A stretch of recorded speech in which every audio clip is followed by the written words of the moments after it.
Hello filmy lovers, welcome to Sudarshan's reviews. Tollywood talented hero Allari Naresh తన track మార్చి ఇప్పుడు పలు serious roles చేస్తున్న సంగతి తెలిసిందే. అలా తను చేసిన లేటెస్ట్ చిత్రమే బచ్చల మల్లి. మరి ప్రమోషనల్ కంటెంట్ తో బాగానే బజ్ అందుకున్న ఈ సినిమా ఎలా ఉందో ఈ సమీక్షలో తెలుసుకుందాం.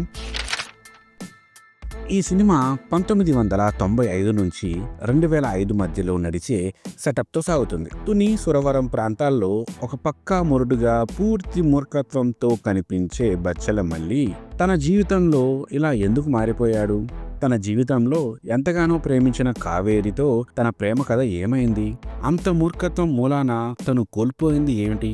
ఈ క్రమంలో తన కథకి వచ్చిన ముగింపు ఏంటి అనేది తెలియాలి అంటే ఈ చిత్రాన్ని చూడాల్సిందే.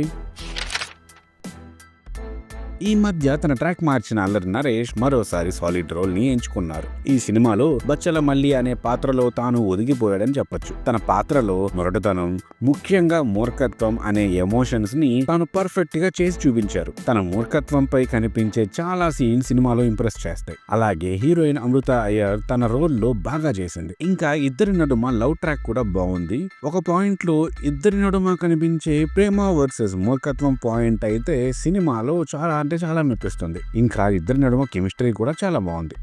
ఇంకా ఇంట్రెస్టింగ్ గా ఈ సినిమాలో కనిపించే ప్రతి ప్రధాన పాత్రధారులు కూడా చాలా మంచి నటన కనబరిచారు. ప్రతి చిన్న పెద్ద నటునికి ఈ సినిమాలో మంచి స్కోప్ దొరికింది. నటి రోహిణి ఎమోషనల్ పెర్ఫార్మెన్స్ తో మరోసారి ఆకట్టుకున్నారు. అలాగే కోట జవారం నటుడు అచ్యుత్, ముఖ్యంగా రావు రమేష్ లో అయితే సాలిడ్ పెర్ఫార్మెన్స్ ని అందించారు. ఇంకా సినిమాలో సెకండ్ హాఫ్ లో కొన్ని ట్విస్ట్లు, క్లైమాక్స్ ఎమోషనల్ సీన్స్ అయితే చాలా బాగున్నాయి. ఈ సినిమాలో అల్లరి నరేష్ పాత్రని తీర్చిదిద్దిన విధానం బాగుంది, కానీ అందులో ఇంకొంచెం క్లారిటీ ఉంటే ఇంకా బాగుండేది. అలాగే ఈ కథ కూడా మరీ అంత కొత్తగా ఏమీ అనిపించదు. పలు సన్నివేశాలు రెగ్యులర్ గానే అనిపిస్తాయి. ఇంకా కొన్ని సన్నివేశాలు ముందే ఊహించుకునేలా ఉంటాయి. వీటితో పాటుగా హీరో రోల్ కి తన మూర్ఖత్వ ధోరణి ఎందుకు పతాక స్థాయికి వెళ్ళింది అనేది ఒక్కో టైంలో కొంచెం ఓవర్ గా పోతున్నట్టు, పక్కదారి పడుతున్నట్టు అనిపిస్తాయి. అలాగే క్లైమాక్స్ ఎపిసోడ్ ఒకటి మాత్రం డెఫినెట్ గా అందరికీ నచ్చకపోవచ్చు. అల్లరి నరేష్ పై చూపించే ఓ విషాదాంతం కొంచెం ఫోర్స్డ్గా, అర్ధరహితంగా అనిపిస్తుంది. తన పాత్రకు ఒక సరైన ముగింపు ఇచ్చి ఉంటే ఇంకా బాగుండేది.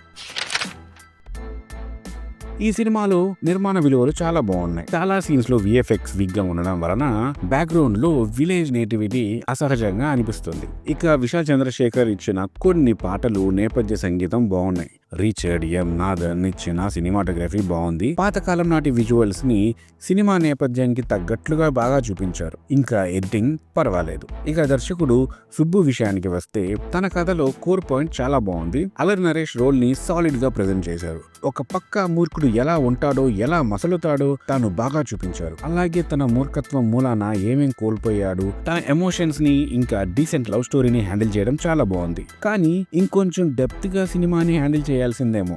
అలాగే క్లైమాక్స్ ని కూడా వేరే రకంగా డిజైన్ చేసి ఉంటే ఇంకా బాగుండేది.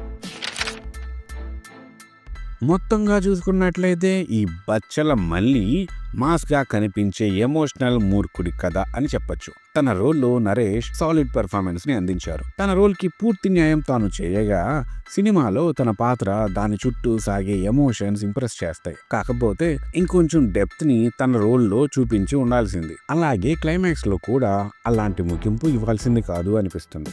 సో ఈ సినిమాకి సుదర్శన్ రివ్యూ ఇస్తున్న rating 2.5/5. I am Sudarshan. I am going to signing off.